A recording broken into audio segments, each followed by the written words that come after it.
Okay, family, it is me, Pamela Robinson Smith, Kyrie Smith McCall, and what are we talking about today, Kai?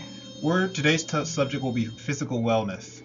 All right, so physical wellness out of the 8 dimensions of wellness, correct? Correct. All right, now. Peggy Swarbrick, a Rutgers professor, is the originator of the 8 dimensions of wellness. She designed it to shine a spotlight on the levels in which people have or can develop mental or substance disorders. Our discussion starts from Dr. Swarbrick's model. Correct. So the 8 dimensions of wellness include physical, which is our topic for today, emotional, occupational or academic, social, creative, spiritual, environmental, financial, and intellectual. So, Kyrie, what is physical wellness?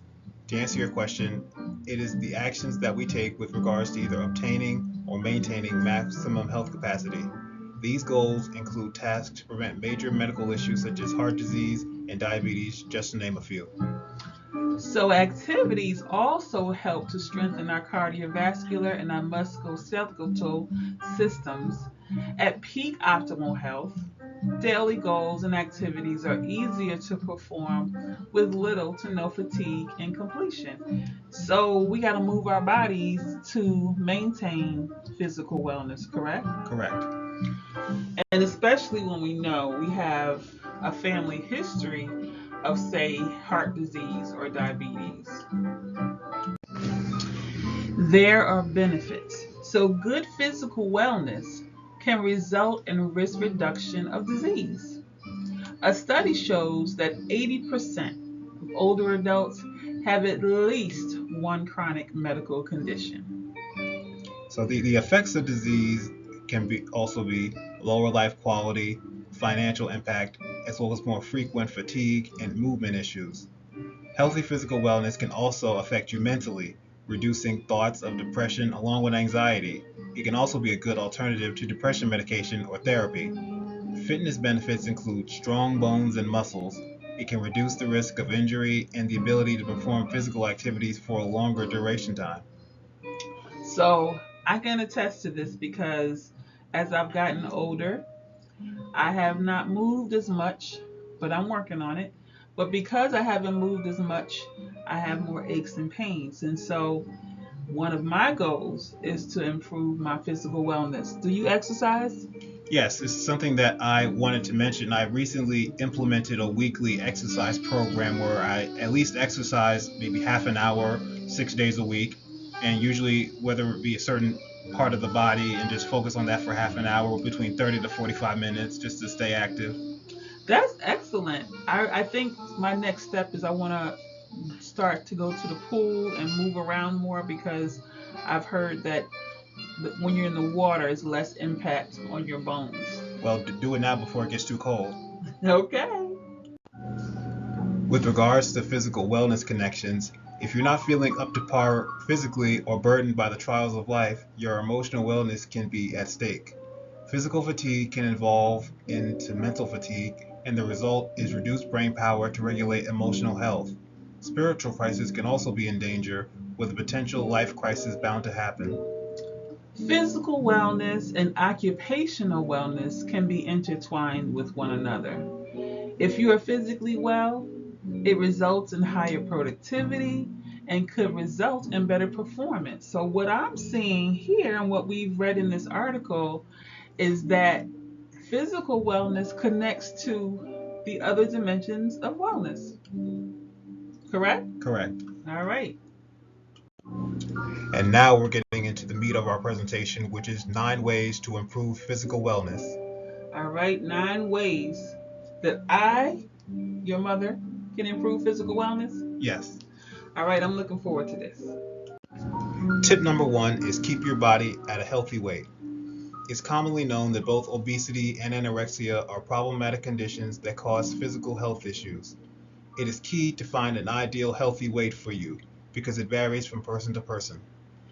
And if you're unsure, please consult a doctor, a healthcare professional, a personal trainer to help you set your weight and then reach the goal for that weight. I mean, they have standards where if you look up online, if I'm 5'9", how much I should weigh. But that's a really high level generalized chart. I think that it's important for us to connect with the professionals to tell us what's healthy for us as individuals. Tip number 2 is get regular physical activity.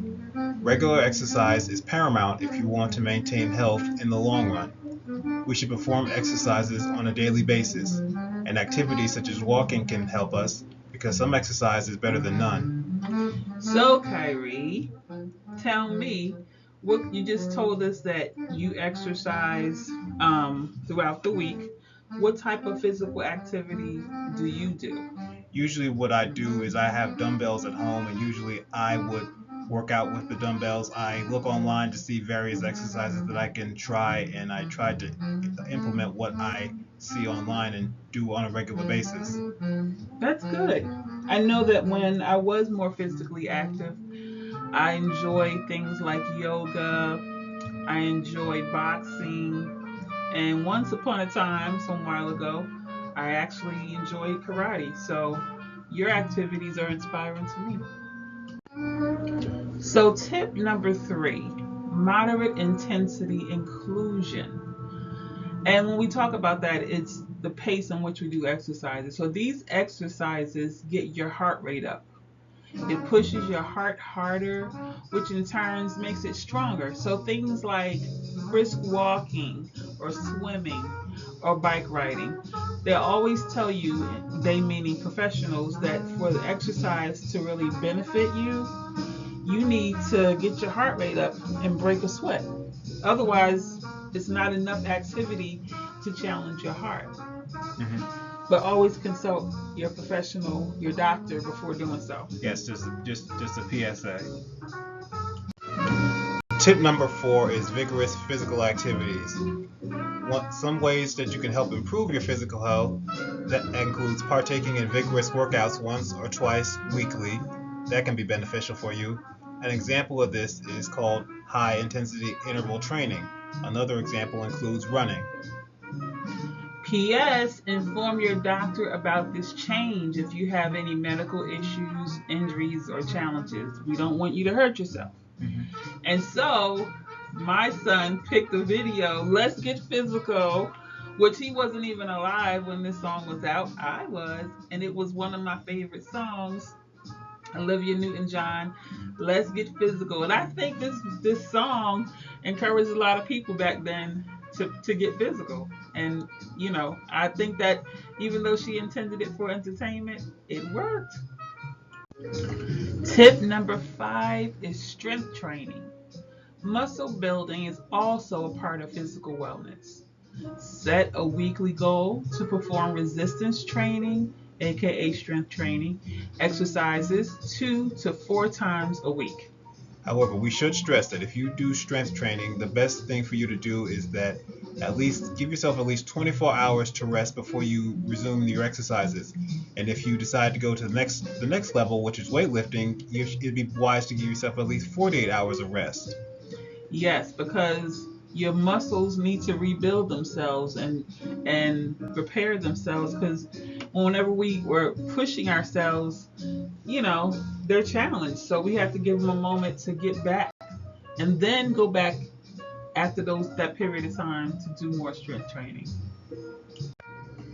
Okay, so the 6th tip is to eat whole, unprocessed foods. Why? Because you are what you eat. If you choose to eat that Twinkie, you become like a Twinkie.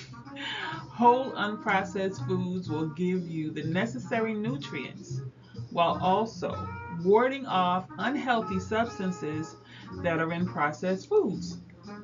What your daily diet should consist of is be rich with proteins, carbs, healthy fats, vegetables, fruit, and low dairy. And for anything, be aware of excessive sugar and sodium. So be aware of cakes, cookies, ice cream. etc. So like one thing is like not everybody loves the whole unprocessed foods like vegetables and such. Um, and so like for our family, I try to cook foods, dishes that include some type of vegetable in it so that your body is getting some of that natural nutrients of vegetables. Tip number 7 is develop good sleeping habits. Your physical health suffers if you deprive your body from sleep. The ideal goal for the amount of hours of sleep will be around 7 to 9 hours per night. But if you're having difficulty falling asleep, maybe you need to create a bedtime routine. You must make changes to guarantee that you get a better night's sleep. And I can just attest that, you know, I remember your granny, she could not sleep. She would wake up at 3 o'clock in the morning and she would be so out of it the next day. And so it's so important. Sleep is like a vitamin almost that it feeds your body so that you can get enough energy to go on to the next day. So sleep is very important. Also, I wanted to add that it's almost like you would say how you recharge your phone whenever it needs to be recharged. So once it's fully charged, it's backed up to optimal quality instead of being running low. Exactly. That's a very good analogy. Okay, we're getting towards the end. Tip number 8, monitor your stress levels. Stress can wreak havoc on one's physical health. Symptoms include fatigue, headaches, and even an upset stomach. It's important to take steps to lower stress, and some of those steps include exercising regularly, talking about issues with trustworthy people, and engaging in enjoyable hobbies. Yes, stress can kill you. What I've learned over the years that stress can negatively impact your heart, and your heart is like the motor of a car. If it's not working right, you're not going to work right. So it's important that we find ways to relieve our stress, and make that part of our routine. And now we're at the finish line. Tip number 9, continually building healthy habits. Healthy habits will contribute to higher levels of physical health, and you can begin the building process by taking action and addressing the issues, and that will also help. Yes. So a lot of what we talked about has to do with our habits. So physical wellness is impacted by our habits. If they're good habits, then we'll likely have good physical wellness. If they're bad habits, you know the rest. And we realize that physical wellness is connected to the other levels of wellness. So it is important that we pay more attention to ourselves, our bodies. And what does the Bible say? It says our body is a what? Temple. So we wouldn't treat or act ugly in a temple. We will be respectful in a temple. So we have to consider that our bodies are a temple and we need to really take care of them. Well, Kyrie, we have reached the end of our presentation and we've covered so much information, but it was simple information that can be easily applied. What are your final thoughts? If you like what you heard, go to YouTube, go to Faith at Work Messages, and don't be afraid to subscribe. And what we'll have for you is the several other wellnesses that we've talked about in the past. Yes, if you missed any of our episodes, we are going forward with talking about all 8 dimensions of wellness because to achieve balance in our lives, we have to work on each level of wellness. And with that being said, thank you, Kyrie. Thank you. And that's all, folks.